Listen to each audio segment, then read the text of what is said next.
नमस्कार विद्यार्थी मित्रांनो, प्रशिक मॅथ अकॅडमी या माझ्या यूट्यूब चॅनलवर तुमचं अगदी मनापासून स्वागत करतो. तर काय दिनांक 30/9/2025 ला जी काय पहिली शिफ्ट झाली होती, कितवी पहिली शिफ्ट 30/9/2025 तर बार्डेट आरटी, सारथी, महाज्योती आणि आरटी. ठीक आहे. तर पेपरला आलेले जे प्रश्न होते त्यांचा आज आपण काय करणार आहोत, तर विश्लेषण पाहणार आहोत. ओके. सो तर पहिलाच प्रश्न होता की काय आशिया आणि युरोप.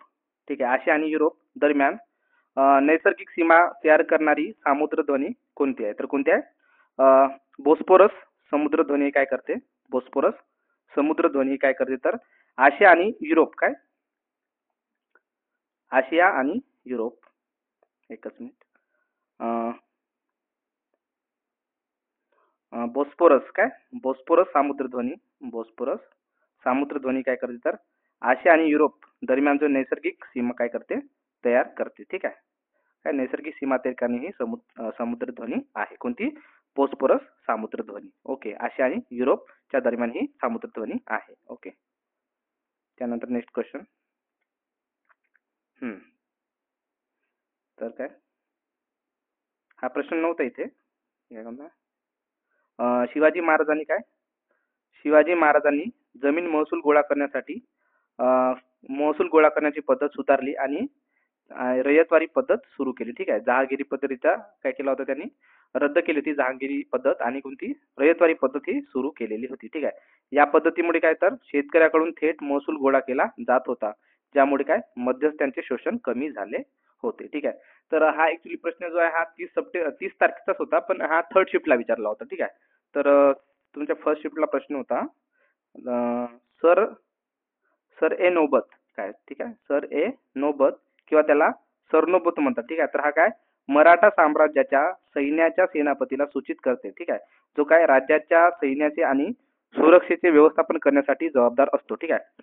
तर छत्रपती शिवाजी महाराजांनी स्थापन केलेल्या 8 मंत्र्यांच्या अष्टप्रधान परिषदेत सर नौबतची भूमिका एक महत्वाची भूमिका होती. ठीक आहे. तर काय प्रसिद्ध सर नौबतामध्ये कोण? नेताजी पालकर आणि हंबीरराव मोहिते यांचा समावेश होतो. ठीक आहे. तर काय साम्राज्याच्या सैन्याच्या सेनापतीला काय जे आपला काय म्हणते सैन्याच्या आणि सुरक्षेचे व्यवस्थापन करण्यासाठी काय सरनौबत हे काय पद निर्माण करण्यात आले होते. कोणते? सरनौबत. आणि सरनौबत कोण होते? तर नेताजी पालकर आणि कोण? हंबीरराव मोहिते. ठीक आहे. हंबीरराव मोहिते हे काय होते? हंबीरराव मोहिते. ओके. कोण? हंबीरराव मोहिते आणि नेताजी पालकर. ठीक आहे.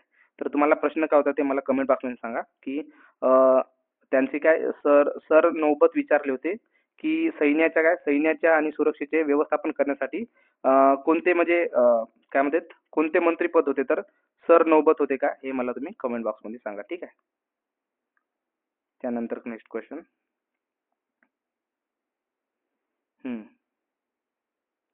भारतीय काय जे धनविधेयक आहे. ठीक आहे. जे विधेयक आहे धनविधेयक आहे किंवा नाही हे ठरवण्याचा अंतिम अधिकार कोणाला असतो? तर लोकसभेचे जे अध्यक्ष आहेत. कोण? लोकसभेचे अध्यक्ष यांना काय एखादी विधेयक धन विधेयक आहे किंवा नाही याचा काय अंतिम निर्णय घेण्याचा अधिकार असतो. ठीक आहे. तर भारतीय संविधानाच्या कलम मध्ये काय 110 मध्ये हे नमूद केलेलं आहे. ठीक आहे. त्याच्यानंतर काय बजेट लेख हा काय एखाद्या विशिष्ट म्हणजे जो आपला बजेट आहे. ठीक आहे. आर्थिक विवरणपत्र हा कधी कलम अर्थसंकल्प जे काय संविधानाच्या कलम 112 वर आधारित आहे. ओके. तर बजेट आपण कोणत्या कलमानुसार मांडतो? तर कलम 112. ठीक आहे. बजेटसाठी कलम किती आहे? 112. आर्थिक विवरणपत्र ज्याला आपण म्हणतो. ठीक आहे. त्यानंतर महाराष्ट्राच्या अर्थसंकल्पावर प्रश्न होते. आता एक्झॅक्ट प्रश्न मुलांनी मला सांगितले नाही, पण महाराष्ट्राचा अर्थसंकल्प 2025-26 मध्ये जे महत्वाच्या गोष्टी आहेत ते आपण वाचून ठेवलेल्या बऱ्या. ठीक आहे. तर काय 2025-26 चे बजेट हे 7 लाख कोटी रुपयांचे आहे. ओके. जे काय औद्योगिक वाढ, पायाभूत सुविधा आणि रोजगार निर्मितीवर लक्ष केंद्रित करते. ठीक आहे. 5 वर्षात 50 लाख नवीन रोजगार निर्माण करण्याचे आणि वाढवण बंदर विकसित करण्याचे उद्दिष्ट आहे. ओके. अर्थमंत्री अजित पवार यांनी सादर केलेल्या अर्थसंकल्पात काय कृषी, उद्योग आणि समाज कल्याण यासारख्या प्रमुख क्षेत्रावर लक्ष केंद्रित करून आर्थिक वाढ साध्य करण्याचे उद्दिष्ट आहे. ओके. ठीक आहे. तर अजित पवार यांनी मांडलेल्या अर्थसंकल्पात काय कृषी काय अर्थसंकल्पात काय कृषी, उद्योग आणि समाज कल्याण यासारख्या काय प्रमुख क्षेत्रावर लक्ष केंद्रित करून आर्थिक वाढ साध्य करण्याचे उद्दिष्ट आहे. ओके. तर महाराष्ट्राचे अर्थसंकल्प 2025-26 हे तुम्ही चांगल्या प्रकारे वाचून ठेवा. ओके. त्यानंतर नेक्स्ट क्वेश्चन.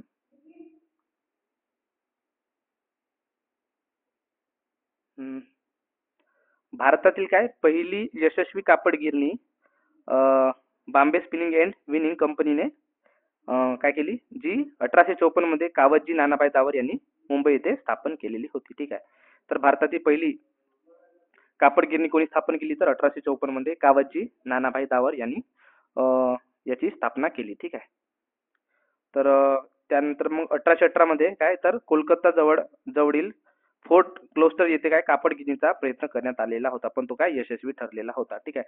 आणि पहिली यशस्वी कापड गिरणी कुठे, तर बॉम्बेमध्ये. कोणती, Bombay spinning and winning company. Okay. 1854 मध्ये कोण, 1854 मध्ये कावतजी नानाभाई दावर यांनी मुंबई येथे तिची स्थापना केली होती. ओके. त्यानंतर कॅगवर प्रश्न होता. ठीक आहे. तर काय, भारताचे नियंत्रक व महालेखापाल. ठीक आहे. Controller and auditor general of India. ठीक आहे. तर यांना पदावरून दूर कोण करतो. ठीक आहे. तर यांना पदावरून दूर कोण करतो, तर राष्ट्रपती काय करतो, त्यांना पदावरून दूर करतो. ठीक आहे. तर भारताचे राष्ट्रपती काय त्यांची निवड सुद्धा करतात. ठीक आहे. भारताचे राष्ट्रपती त्यांची निवड करतात. ठीक आहे. तर काय भारताचे राष्ट्रपती काय त्यांना पदावरून दूर करतात. ओके.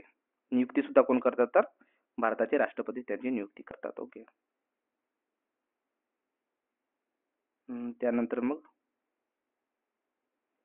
महाराष्ट्राच्या, एक मिनिट.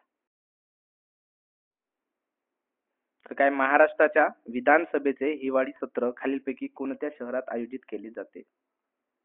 महाराष्ट्राच्या विधानसभेचे हिवाळी सत्र खालीलपैकी कोणत्या शहरात आयोजित केले जाते, तर कोणत्या शहरात, नागपूर या शहरात हे अधिवेशन काय केले जाते, आयोजित केले जाते. ओके. आणि जे पावसाळी अधिवेशन असते ते विधानसभेचे कुठे आयोजित केले जाते, तर ते मुंबईला आयोजित केल्या जाते. ओके. त्यानंतर आहे भारताचे महान्यायवादी. ठीक आहे. अटर्नी जनरल हे काय राष्ट्रपतींच्या मर्जीनुसार पदावर राहतात. त्यामुळे राष्ट्रपतींना त्यांना कधीही पदावरून दूर करू शकतात. त्यांचा राजीनामा स्वीकार देखील कोण, राष्ट्रपती करू शकतात. ठीक आहे. तर आता महान्यायाधीवर एक प्रश्न होता, नेमका प्रश्न काय होता ते तुम्ही मला कमेंट बॉक्स मध्ये सांगा. ठीक आहे. तर बघा आता काय भारताचे महान्यायवादी म्हटलं त्यांना अटर्नी जनरल. ठीक आहे. कलम किती, 78. ओके. 78 कलम भारताचे महान्यायवादी.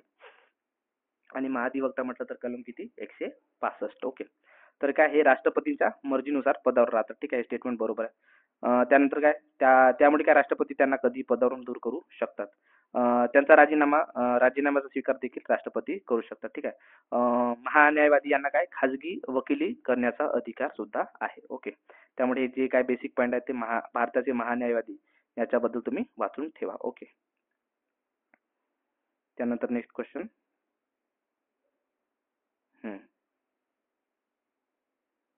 ठीक आहे. राज्यपाल म्हणून नियुक्तीसाठी भारतीय राज्यघटनेनुसार व्यक्तीचे किमान वय किती पाहिजे, तर 35 वर्ष पूर्ण असणे आवश्यक आहे. ठीक आहे. 35 वर्ष पूर्ण व्यक्ती काय भारताचा आपला राज्याचा राज्यपाल बनू शकतो. ओके. राज्यपालाची नियुक्ती कोण करतात, तर भारताचे राष्ट्रपती करतात. ठीक आहे. त्याच्यानंतर गुरुत्वाकर्षण एक प्रश्न होता ग्रॅव्हिटेशनवर. ठीक आहे.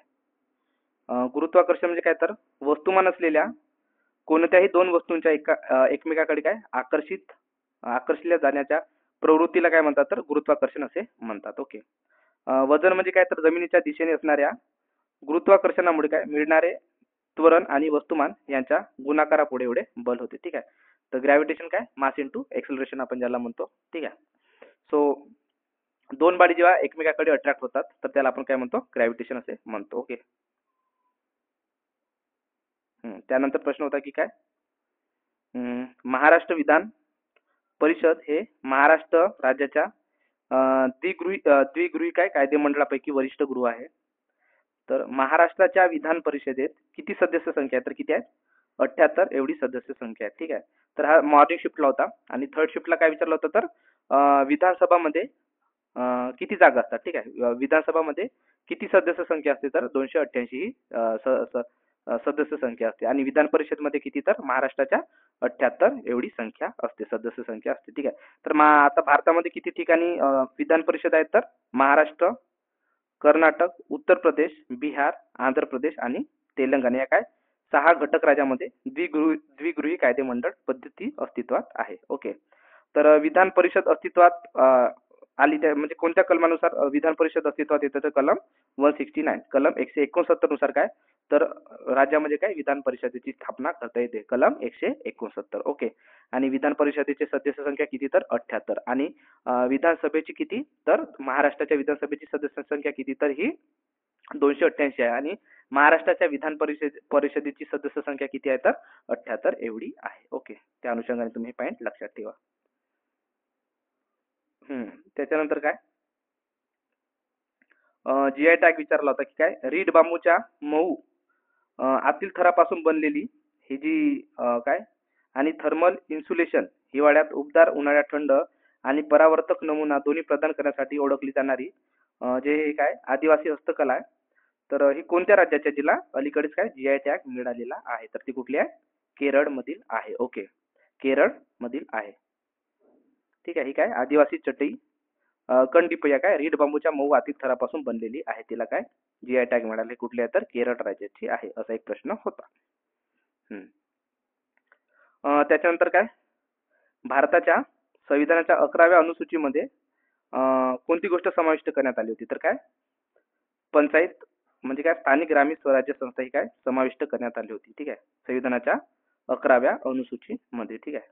घटना दुरुस्ती कोणती, तर 73वी घटना दुरुस्ती, 73वी घटना दुरुस्ती कितवी, 1992, ठीक आहे, 1992. ओके. तर 73वी घटना दुरुस्ती 1992 मध्ये काय, तर 11वी अनुसूची ऍड करण्यात आली, ठीक आहे. 11वी अनुसूची काय करण्यात आली होती, ऍड करण्यात आली होती. त्याच्यामध्ये किती 29 विषयांची यादी होती, ठीक आहे. स्थानिक ग्रामीण स्वराज्य संस्था आणि महानगरपालिका कधी ऍड करण्यात आली होती, नगरपालिका तर 12व्या अनुसूची, ठीक आहे. 73वी घटना दुरुस्ती 1992 नुसार, ठीक आहे. ठीक आहे. तर 1992च्या 73व्या घटने दुरुस्तीनुसार काय स्थानिक ग्रामीण स्वराज्य संस्था ऍड करण्यात आलेली होती, 29 विषय होते. त्याच्यानंतर मग प्रश्न होता की काय, जीडीपीवर एक प्रश्न होता. जीडीपीवर नेमका काय प्रश्न होता, तुम्ही मला कमेंट बॉक्समध्ये सांगा. ग्राहकांच्या दृष्टिकोनातून राष्ट्रीय उत्पादने प्राथमिक माप म्हणजे काय, सकल देशांतर्गत उत्पन्न, ठीक आहे. विशेषतः खर्च पद्धती वापरून मोजले जाते, ज्यामध्ये काय उपभोग म्हणजे खाजगी घरगुती खर्च, गुंतवणूक, सरकारी खर्च आणि निवड निर्यात यांचा समावेश होतो. जीडीपी काय, तर एकूण खर्च आणि उत्पादन मोजते, ठीक आहे. आपल्या देशाच्या सीमेअंतर्गत जे काही उत्पादन होते ते आपण कशामध्ये मोजतो, तर जीडीपी मध्ये मोजतो, ठीक आहे. ग्रॉस डोमेस्टिक प्रोडक्ट त्याला आपण म्हणतो. त्याच्यानंतर जीएनपी बद्दल विचारलेलं होतं. तर काय जीएनपी म्हणजे काय, gross national product. Gross national product measure the काय total market value of all final goods and service produce by country, ठीक आहे, country resident regardless of their location within a specific time frame, ठीक आहे. तर GNP म्हणजे काय, तर आपल्या देशामध्ये जे काही प्रॉडक्ट काय होतात प्रोड्यूस होतात त्यांचं काय फायनल व्हॅल्यू ज्याला म्हणतो त्याला आपण काय म्हणतो, तर जीएनपी म्हणतो, ठीक आहे. Gross national product measure the काय total market value of all final good and service. त्याच्यानंतर नेक्स्ट क्वेश्चन, तर काय विजयनगर हे कोणत्या ठिकाणी आहे, ठीक आहे. तर विजयनगर हे कुठे आहे, तर हम्पी. विजयनगर हे काय, तर हम्पी म्हणून ओळखले जाते, जे कुठे आहे कर्नाटक राज्यामध्ये तुंगभद्रा नदीच्या काठी वसलेले आहे. हम्पी हे काय, तर एकेकाळी विजयनगर साम्राज्याची राजधानी होती आणि आता ते काय युनेस्कोच्या जागतिक वारसा स्थळ म्हणजे युनेस्को वर्ल्ड हेरिटेज साइट म्हणून काय प्रसिद्ध आहे. ओके. जेथे काय प्राचीन मंदिराचे अवशेष सापडतात. ओके. तर विजयनगर हे कशाशी संबंधित आहे, तर हम्पी या शहराशी संबंधित आहे. ओके. विजयनगर हे काय तर हम्पी म्हणून ओळखले जाते, ठीक आहे. प्राचीन काळात विजयनगर साम्राज्याची राजधानी काय होती, हम्पी होती. ओके. त्यानंतर नेक्स्ट क्वेश्चन,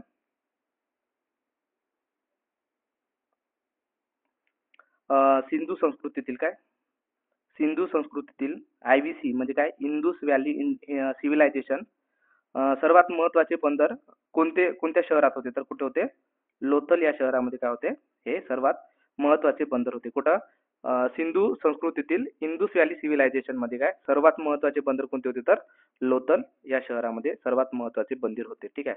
जे काय आधुनिक भारतातील गुजरात राज्यातील एक प्राचीन शहर होते. ठीक आहे. ते जगातील पहिले ज्ञात काय ड्राय डॉक असल्याने प्रसिद्ध होते. ठीक आहे. तर ते काय होते, पहिले ड्राय डॉक होते. ठीक आहे.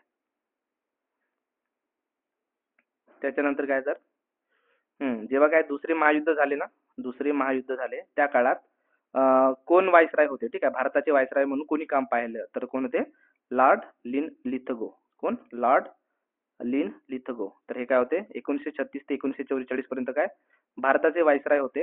आणि काय 1939 मध्ये सुरू झालेल्या दुसऱ्या महायुद्धात त्यांनी वायसराय म्हणून काम केलेलं होतं. ओके. त्याच्यानंतर प्रश्न होता की काय, आयुसीएन रेड लिस्ट मध्ये प्रजातींच्या संवर्धन स्थितीचे वर्गीकरण करण्यासाठी किती श्रेणी वापरल्या जातात, तर किती, 9 श्रेणी वापरल्या जातात. किती, 9 श्रेणी वापरल्या जातात. ओके. तर तुम्हाला तुमचं उत्तर जर 9 मारलं असेल तुम्ही, तर ते अगदी बरोबर आहे. ठीक आहे. तर आयुसीएन रेड लिस्ट मध्ये प्रजातींच्या संवर्धन स्थितीचे वर्गीकरण करण्यासाठी किती, 9 श्रेणी वापरल्या जातात. त्यानंतर नेक्स्ट क्वेश्चन. तर एकशिंगी गेंडा काय, एकशिंगी गेंडा भारतात कोणत्या ठिकाणी आढळतो. ठीक आहे. कोणत्या राष्ट्रीय उद्यानात आढळतो, तर कुठे आढळतो, आसाम मधील काझीरंगा येथे काय एकशिंगी गेंडा आढळतो. ठीक आहे. जिथे या प्रजातीची जगातील सर्वात मोठी लोकसंख्या आढळते. कुठं, आसाम मधील काझीरंगा. आसाम मधील काय काझीरंगा येथे काय एकशिंगी गेंडा. ओके. त्यानंतर नेक्स्ट क्वेश्चन.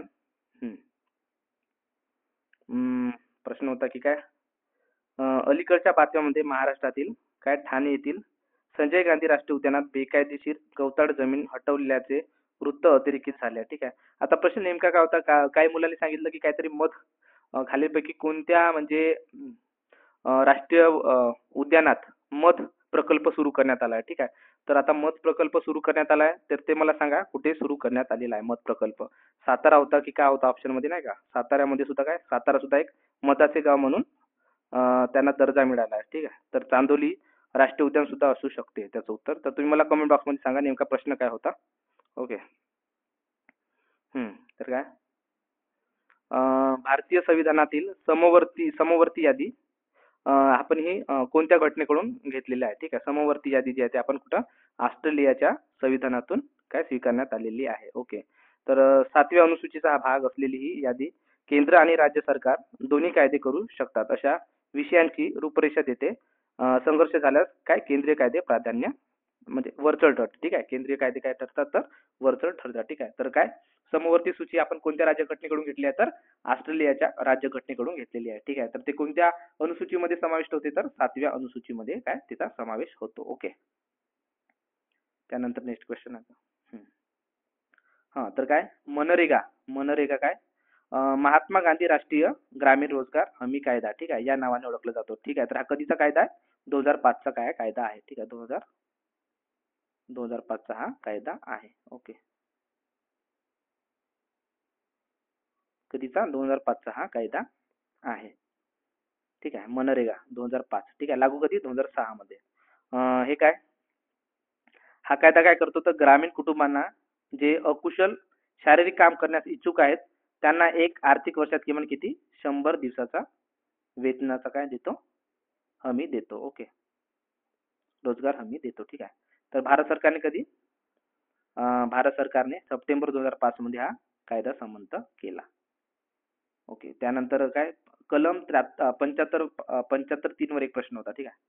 कलम 75 मध्ये तिथलं सब कलम याच्यावर एक प्रश्न होता. ठीक आहे. तर काय, भारतातील सामूहिक जबाबदारीचा सिद्धांत संविधानाच्या कोणत्या कलम मध्ये दिला, तर 75 3 मध्ये दिलेला आहे. ठीक आहे. तर या तत्वानुसार काय, पंतप्रधानांच्या नेतृत्वाखाली संपूर्ण मंत्रिमंडळ लोकसभेला संयुक्तपणे आणि स्वतंत्रपणे जबाबदार असेल. कोणाला, लोकसभेला. जर लोकसभेने अविश्वास ठराव मंजूर केला तर संपूर्ण मंत्रिमंडळाला एकत्रितपणे काय राजीनामा द्यावा लागतो. ठीक आहे. तर काय मंत्रिमंडळ सामूहिकरित्या काय लोकसभेला जबाबदार असतो, ते कुठे आहे, तर कलम 75.3 मध्ये आहे. ओके, 75.3 मध्ये हे गोष्ट दिलेली आहे. त्यानंतर सायन्सचा प्रश्न होता की खालीलपैकी स्केलर क्वांटिटी कोणती ती आपल्याला ओळखायची होती. ओके, स्केलर क्वांटिटी ठीक आहे काय ते physical quantity describe by magnitude. Okay, numeric value alone with no direction associate with it. ठीक आहे, आणि डायरेक्शन कोणाला असते तर ते वेक्टर क्वांटिटीला असते. ओके, सो काही स्केलर क्वांटिटीचे कॉमन एक्झाम्पल दिले होते, त्यापैकी आपल्याला ओळखायचं होतं की नेमकं स्केलर क्वांटिटी कोणती. ओके, तर स्केलर क्वांटिटी कोणकोणती आहेत तर मास आहे स्केलर क्वांटिटी, त्याच्यानंतर स्पीड, त्यानंतर डिस्टन्स, टाइम, टेम्परेचर, एनर्जी आणि व्हॅल्यूम हे काय तर स्केलर क्वांटिटी आहेत. ठीक आहे. त्यानंतर प्रश्न होता की काय the SI unit of work. The SI unit of work आहे तर जूल. जूल हे काय आहे एसआय युनिट ऑफ वर्क आहे. ओके, कार्याचं काय एसआय युनिट विचारलेलं होतं तर ते काय जूल हे येईल. त्यानंतर प्रश्न होता की काय क्षेत्रफळानुसार जगामध्ये कोणत्या देशात सर्वाधिक वनक्षेत्र आहे तर कोणत्या देशात आहे रशिया. कोणत्या देशात रशियामध्ये काय तर क्षेत्रफळानुसार जगामध्ये सर्वाधिक वनक्षेत्र आहे. मग त्यानंतर कोणाचा नंबर लागतो तर कॅनडा, ब्राझील, अमेरिका, चीन या देशांचा समावेश होतो. ठीक आहे, तर क्षेत्रफळानुसार जगामध्ये रशिया काय सर्वाधिक वनक्षेत्र आहे. त्यानंतर प्रश्न होता काय भारतातील पहिले पाण्याखालील संग्रहालय म्हणून भारतीय नौदलाची निवृत्ती झालेली युद्ध नौका कोण आय एन एस गुलदार. ठीक आहे, आय एन एस गुलदार प्रश्न होता का ते सांगा. ऑप्शन मध्ये आय एन एस गुलदार होता का नेमका प्रश्न काय होता मला तुम्ही कमेंट बॉक्स मध्ये सांगा. ठीक आहे, भारतातील पहिले पाण्याखालील संग्रहालय जे आहे म्हणून भारतीय नौदलाची निवृत्त झालेली युद्ध नौका आय एन एस गुलदार महाराष्ट्रातील काय सिंधुदुर्ग जिल्ह्यात मालवण जवळ काय मालवण जवळ एक मिनिट मालवण जवळ निवती येते. काय मालवण जवळ निवती येथे समुद्रात स्थापित केली जात आहे. ठीक आहे, या प्रकल्पाचा उद्देश काय तर सागरी संवर्धन आणि काय पर्यटनाला चालना देणे तसेच स्कुबा डायव्हिंग आणि पाणबुडी सफरींना प्रोत्साहन देणे हे आहे. ठीक आहे, तर काय भारतातील पहिले पाण्याखालील संग्रहालय म्हणून भारतीय नौदलाची निवृत्त झालेली युद्ध नौका कोणती तर आय एन एस गुलदार. कोणती आय एन एस गुलदार ही काय महाराष्ट्रातील सिंधुदुर्ग जिल्ह्यात मालवण जवळ निवती येथे काय समुद्रात स्थापित केली जात आहे. ओके, त्याच्यानंतर भारत नेटवर एक प्रश्न होता. ठीक आहे, तर भारत नेट काय तर हा भारतातील ग्रामीण भागातील काय सर्व ग्रामपंचायतींना ब्रॉडबँड कनेक्टिव्हिटी पुरवण्यासाठी एक मोठा ग्रामीण दूरसंचार प्रकल्प आहे. याचा उद्देश काय तर टेलिकॉम सेवा प्रदात्यांना ग्रामीण भागात ई आरोग्य, ई शिक्षण आणि काय ई प्रशासन यासारख्या सेवा सुरू करण्यासाठी आवश्यक असलेली काय पायाभूत सुविधा पुरवणे हे आहे. ओके, तर भारत नेट काय तर हे ग्रामीण भागाला ब्रॉडबँड कनेक्टिव्हिटी म्हणजे जी ग्रामपंचायतीनं काय ब्रॉडबँड कनेक्टिव्हिटीने जोडल्या जातो. ओके, त्यानंतर प्रश्न होता की काय वित्त आयोगावर एक प्रश्न होता. तर काय वित्त आयोग हा काय दर 5 वर्षांनी भारताच्या राष्ट्रपतीद्वारे काय नेमला जाणारा एक आर्थिक नियोजन करणारा आयोग आहे. ठीक आहे, आता या आयोगाची जी सर्वप्रथम स्थापना आहे डॉक्टर बाबासाहेब आंबेडकर यांनी काय इसवी सन 1951 मध्ये केली होती. ठीक आहे, तर हे जे वित्त आयोगाची स्थापना कोणी केली होती तर डॉक्टर बाबासाहेब आंबेडकरांनीच केलेली होती 1951 मध्ये. त्याच्या स्थापनेचा उद्देश जो आहे केंद्र सरकार आणि भारतातील राज्य सरकारमधील काय आर्थिक संबंध प्रसारित करणे हा होता. ठीक आहे, तर वित्त आयोगाचा कार्यकाळ हा किती वर्षाचा असतो तर 5 वर्षाचा असतो. ठीक आहे, वित्त आयोगाची स्थापना कलम किती तर कलम 280 अन्वये घटनात्मक संस्था म्हणून करण्यात आलेली आहे. ठीक आहे, काय घटनात्मक संस्था म्हणून करण्यात आलेली आहे. ओके, तर वित्त आयोग काय करते तर केंद्र आणि राज्य याच्यामध्ये काय करते आर्थिक संबंध प्रस्थापित करते. ओके, त्यानंतर आरबीआय वर एक प्रश्न होता. भारतीय रिझर्व्ह बँक काय भारतीय रिझर्व्ह बँक भारताची मध्यवर्ती बँक आहे जी काय देशाच्या चलन आणि वित्तीय प्रणालीचे विनियम करते. प्रश्न नेमका काय होता मला सांगा कारण भरपूर मुलांनी वेगवेगळं याच्यावर मला सांगितलं. तर मॉनिटरी पॉलिसी कोण राबवते. ठीक आहे, मौद्रिक धोरण कोण राबवते तर आरबीआय हे काय करते भारतामध्ये मौद्रिक धोरण राबवते आणि जे वित्तीय धोरण आहे ते कोण राबवते तर भारत सरकार हे काय वित्तीय धोरण राबवते. ठीक आहे, तर प्रश्न असा होता का मॉनिटरी पॉलिसी भारतामध्ये कोण राबवते तर मॉनिटरी पॉलिसी जर राबवणार असेल तर मग त्याचं उत्तर येते आरबीआय. ठीक आहे, आरबीआय काय करते तर मौद्रिक धोरण काय करते नियमन करते. ओके, तर आरबीआयची स्थापना कधी झाली तर 1 एप्रिल 1935 रोजी. आरबीआय कायदा कोणता आरबीआय ऍक्ट 1934 अंतर्गत झाली. ठीक आहे, आणि त्याचे मुख्यालय कुठे आहे तर मुंबई येथे त्याचे मुख्यालय आहे. आरबीआयचे मुख्य कार्य म्हणजे चलनाचे व्यवस्थापन करणे, आर्थिक स्थिरता राखणे, त्याच्यानंतर काय देशाच्या अर्थव्यवस्थेचा विकास करणे आणि बँकिंग प्रणालीचे नियमन करणे हे काय आरबीआयचे मुख्य कार्य आहे. ओके. त्यानंतर नेक्स्ट क्वेश्चन. काय तर इन्सुलिन. इन्सुलिन काय शरीरात स्वादुपिंडात तयार होते. ठीक आहे. तर प्रश्न होता की इन्सुलिन शरीरात कुठे तयार होते, तर कुठे स्वादुपिंडात म्हणजे कुठं पॅनक्रियाज मध्ये काय होते इन्सुलिन तयार होते. ओके. तर काय त्याच अनुषंगाने काय स्वादुपिंडातील बीटा पेशी काय त्याला बीटा सेल्स इन्सुलिन या महत्वाच्या संप्रेरकाची काय निर्मिती करतात, जे रक्तातील साखरेची काय ग्लुकोजची पातळी नियंत्रित करण्यासाठी आवश्यक आहे. आणि याला धरून काय तर थर्ड शिफ्टला प्रश्न आला होता की काय रक्तातील जे साखरेची पातळी नियंत्रित कोण करते, तर इन्सुलिन काय करते, तर रक्तातली पातळी काय करते नियंत्रित करते. ठीक आहे. म्हणजे रक्तातील साखरेची पातळी काय करते नियंत्रित करते कोण इन्सुलिन. आणि इन्सुलिन कुठं तयार होते शरीरामध्ये, तर पॅनक्रियाज. हे कुठं पहिल्या शिफ्टला विचारलं होतं. ठीक आहे. इन्सुलिन शरीरात स्वादुपिंडात म्हणजे पॅनक्रियाज मध्ये काय होते तयार होते. ओके. त्यानंतर मग काय जे बायोडायव्हर्सिटी टर्म आहे, कोणती बायोडायव्हर्सिटी टर्म वाज कॉइन बाय, म्हणजे ही टर्म कोणी दिली होती, तर कोणी दिली होती वॉल्टर जी रोजन यांनी काय ही बायोडायव्हर्सिटी ही बायोलॉजिकल बायोडायव्हर्सिटी ही काय टर्म दिलेली होती. कधी 1985 मध्ये. 1985 मध्ये काय बायोलॉजिकल डायव्हर्सिटी. ठीक आहे. तर ही टर्म कोणी दिली होती वॉल्टर जी रोजन यांनी दिलेली होती. त्यानंतर काय तर पीएच व्हॅल्यू विचारलं तर ब्लडचं ह्युमन बॉडी काय the normal pH value of human blood किती असते, तर किती असते ते 7.35 ते 7.45 एवढं असते. ठीक आहे. ह्युमन ब्लडचं काय पीएच व्हॅल्यू किती असते 7.35 ते 7.45 च्या दरम्यान असते. ओके. त्यानंतर प्रश्न होता की काय मानवी शरीरातील सर्वात मोठी ग्रंथी कोणती. ठीक आहे. The largest gland in the human body is काय तर लिव्हर. काय लिव्हर हे काय तर सर्वात मोठी मानवी शरीरातील ग्रंथी आहे. ठीक आहे. The largest gland in the human body. ठीक आहे.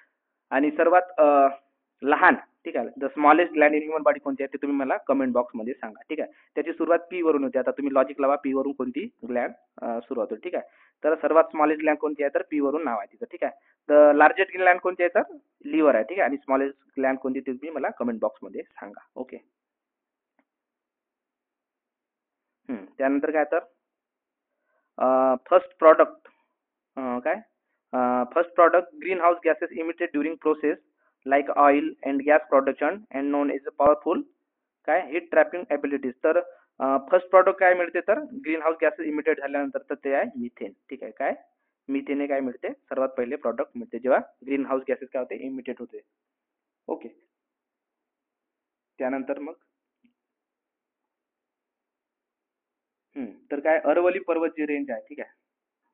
अरवली पर्वत माउंटेन रेंज आहे, हे वॉज फॉर्म इन कोणत्या इरामध्ये झाली, तर कोणत्या काळामध्ये तिचं हे झालं होतं, तर काय म्हणते म्हणजे कोणत्या युगामध्ये तिची उत्पत्ती झाली होती, तर ते कोणत्या प्रोटेरोझोइक इरा. ठीक आहे. कोणत्या प्रोटेरोझोइक इरामध्ये काय तिची उत्पत्ती झालेली होती. ठीक आहे. अरवली पर्वतरांगा प्राचीन आहेत आणि ज्याची उत्पत्ती काय प्रोटेझोइक युगात 1.5 अब्ज वर्षापूर्वी झालेली आहे. ठीक आहे.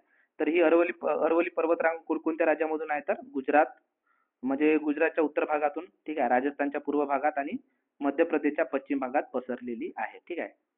कुठे कुठे पसरली आहे, तर गुजरात, राजस्थान आणि मध्य प्रदेशच्या भागामध्ये ती पसरलेली आहे. आणि काय सर्वात प्राचीन पर्वतरांग आहे, जिची उत्पत्ती कधी झाली, तर प्रोटेरोझोइक युगामध्ये झाली होती, ते 1.5 अब्ज वर्षापूर्वी. ओके. तर अरवली पर्वतरांगाची लांबी किती आहे, तर 692 किलोमीटर आहे. किती 692 किलोमीटर एवढी लांबी आहे. आणि सर्वोच्च बिंदू कोणता आहे, तर गुरु शिखर हा किती 1722 मीटर उंच शिखर हे अरवली पर्वतरांगेमध्ये आहे. ठीक आहे. गुरु शिखर हे काय सर्वात उंच शिखर आहे कुठं अरवली पर्वतरांगेमध्ये, जवळपास 1722 मीटर एवढी उंची आहे.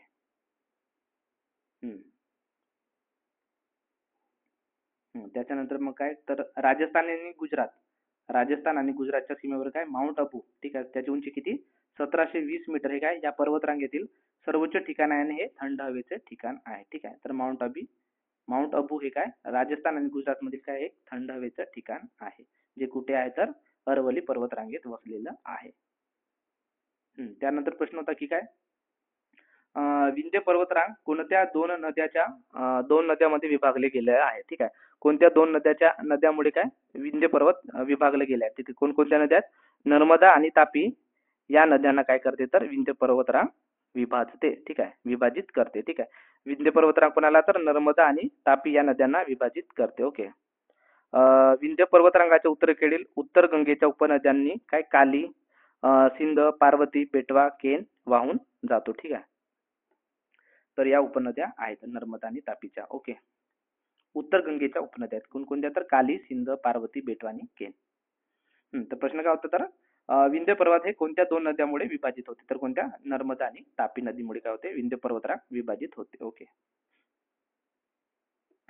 एक प्रश्न होता की काय कोकण रेल्वेच्या भारतीय रेल्वेमध्ये विलीकरणास भागधारक असलेल्या कोणकोणते राज्य भागधारक आहेत की प्रश्न एकाने सांगितलं मला की काय कोणते राज्य भागधारकीतून काय काय झाले तर बाहेर पडले ठीक आहे किंवा मग शेवट सर्वात कोणता भागधारक राज्य झाले असा काहीतरी प्रश्न होता. नेमकं काय प्रश्न होता तुम्ही मला कमेंट बॉक्स मध्ये सांगा. ओके. तर कोकण रेल्वेच्या भारतीय रेल्वेमध्ये विलीकरणास भागधारक असलेले कोण महाराष्ट्र, गोवा, कर्नाटक आणि केरळ या राज्यांनी संमती दर्शवली आहे. ठीक आहे. कोकण रेल्वे ही काय महाराष्ट्र, गोवा आणि कर्नाटक या 3 राज्यांमधून जाते तर केरळ राज्य यात याचा सहभाग आहे. ठीक आहे. तर मला वाटते केरळ हे उत्तर आहे. ठीक आहे. कारण केरळ हे काय सर्वात शेवटी समाविष्ट झालेलं राज्य होतं. ठीक आहे. त्यानंतर काय आता काय भारतीय नौदलाच्या अधिकाऱ्यांनी म्हणजे काय भारतीय नौदलाच्या अधिकाऱ्यांनी लेफ्टनंट कमांडर कोण रूपा ए आणि लेफ्टनंट कमांडर दिलना के यांनी काय केलं होतं तर नाविका सागर परिक्रमा 2 यशस्वीरित्या पूर्ण केली. ठीक आहे. जी काय भारतीय नौदलाच्या नौकानयन जहाज तारिणीवरून कुठून INS तारिणीवरून पृथ्वीच्या एकट्याने प्रदक्षिणा केली होती. ठीक आहे. तर 2 ऑक्टोबर 2024 रोजी काय गोव्यापासून त्यांनी सुरुवात केली आणि काय या मोहिमेने ऑस्ट्रेलिया, न्यूझीलंड आणि काय दक्षिण आफ्रिकेच्या किनाऱ्यांना स्पर्श करून 4 एका मिनिट काय 4 खंड किती 4 खंड 4 खंड आणि 3 महासागरांमधून सुमारे किती 50,000 किलोमीटरचा प्रवास केला होता. ठीक आहे. कोणतं ऑस्ट्रेलिया खंड ठीक आहे त्याच्यानंतर आफ्रिका खंड आणि आशिया खंड. ठीक आहे. तर अशा काय 4 खंड आणि 3 महासागरांमधून सुमारे 50 किलोमीटर प्रवास केलेला होता. तर प्रश्न काय होता की भारतीय नौदलाच्या लेफ्टनंट कमांडर रूपा ए आणि लेफ्टनंट कमांडर दिलना या दोघींचे स्वागत कोणत्या ठिकाणी करण्यात आले कोणत्या शहरात करण्यात आले तर गोव्यामध्ये त्यांचे स्वागत करण्यात आलेले होते. ठीक आहे. तर त्यांनी गोव्यापासूनच त्या प्रवासाला सुरुवात केली होती. किती 2 ऑक्टोबर 2025 2 ऑक्टोबर 2024 मध्ये त्यांनी प्रवासाला सुरुवात केली होती आणि 2025 मध्ये त्या आल्या होत्या. आता तारीख मला आठवत नाही. 2025 मध्ये त्या आल्या होत्या. तर ठीक आहे. त्यांचं स्वागत कुठे करण्यात आलं तर गोव्यामध्ये करण्यात आलेलं होतं. ओके. तर उत्तर तुमचं गोवा येईल. ओके. त्यानंतर काय तर 1689 हे वर्ष कोणाचे बलिदानाचे वर्ष आहे तर कोणाचे संभाजी महाराजांचे काय बलिदानाचे वर्ष आहे. तर 11 मार्च 1689 रोजी काय औरंगजेबाने संभाजी महाराजांची तुळापूर येथे काय क्रूरपणे हत्या केली. ठीक आहे. तुम्ही जर छावा पिक्चर बघितला असेल तर त्याच्यामध्ये ते वर्णन दिलेलं आहे कशा प्रकारे संभाजी महाराजांची छळ करण्यात आला होता आणि त्यांचा शेवटी मृत्यू झाला. ठीक आहे. तर छावा पिक्चर ज्यांनी पाहिलं त्यांनी एकदा छावा पिक्चर बघून घ्या. ओके. तर काय 1689 मध्ये छत्रपती शिवाजी महाराजांच्या बलिदानाचे वर्ष आहे. या वर्षी काय झाले तर 11 मार्च 1689 रोजी औरंगजेबाने संभाजी महाराजांची काय तुळापूर येथे क्रूरपणे हत्या केली. त्यांनी शिवाजी महाराजांचे काय दुसरे पुत्र म्हणून 1681 ते 1689 पर्यंत मराठा साम्राज्याची धुरा सांभाळलेली होती. ओके. त्यानंतर प्रश्न होता की भारतीय घटनेची वैशिष्ट्ये जे आहेत अमेरिकेला लागू नाही. ठीक आहे. तर काय भारताच्या घटनेमध्ये ब्रिटिश संसदीय प्रणालीचा अवलंब केलेला आहे. तर अमेरिकेची जी अध्यक्ष म्हणजे अमेरिकेची जी काय प्रणाली आहे ती कशी आहे तर अध्यक्षीय प्रणाली आहे. आपली कोणती आहे तर संसदीय प्रणाली आहे. ठीक आहे. तर हे काय अमेरिकेला लागू नाही. कोणती संसदीय प्रणाली अमेरिकेला लागू नाही. तिथे कोणती प्रणाली लागू आहे तर अध्यक्षीय प्रणाली लागू आहे. त्यानंतर प्रश्न होता की काय महाराष्ट्रातील सर्वाधिक काळ असणारे मुख्यमंत्री कोण होते. ठीक आहे. महाराष्ट्रात who is the long term CM of Maharashtra तर कोण वसंतराव नाईक जवळपास किती 11 वर्षापेक्षा जास्त काळ ते महाराष्ट्राचे मुख्यमंत्री होते. ठीक आहे. डिसेंबर 1963 ते फेब्रुवारी 1975. ठीक आहे. तर महाराष्ट्रातील सर्वाधिक काळ असणारे मुख्यमंत्री कोण तर वसंतराव नाईक. त्यानंतर प्रश्न होता काय वस्तू आणि सेवा करांच्या जीएसटी महागाईवरील परिणाम मोजण्यासाठी कशाचा वापर करतात? तर कशाचा वापर करतात? ग्राहक किंमत निर्देशांक. ठीक आहे काय? ग्राहक किंमत निर्देशांक. ग्राहक किंमत निर्देशांक म्हणजे त्याला सीपीआय म्हणतात काय? Consumer price index. कशाचा वापर केला जातो तर कंझ्युमर प्राइस इंडेक्सचा वापर कशासाठी केला जातो? वस्तू आणि सेवा म्हणजे जे जीएसटी आहे, जीएसटी वरील काय महागाईवरील म्हणजे इन्फ्लेशन वरील परिणाम मोजण्यासाठी सीपीआयचा वापर केला जातो. ठीक आहे, सीपीआयचा वापर केला जातो. कशासाठी? जीएसटी वरील जे महागाईवरील परिणाम मोजण्यासाठी सीपीआयचा वापर केला जातो. ग्राहक किंमत निर्देशांक ज्याला आपण कंझ्युमर प्राइस इंडेक्स म्हणतो याचा वापर केला जातो. ठीक आहे.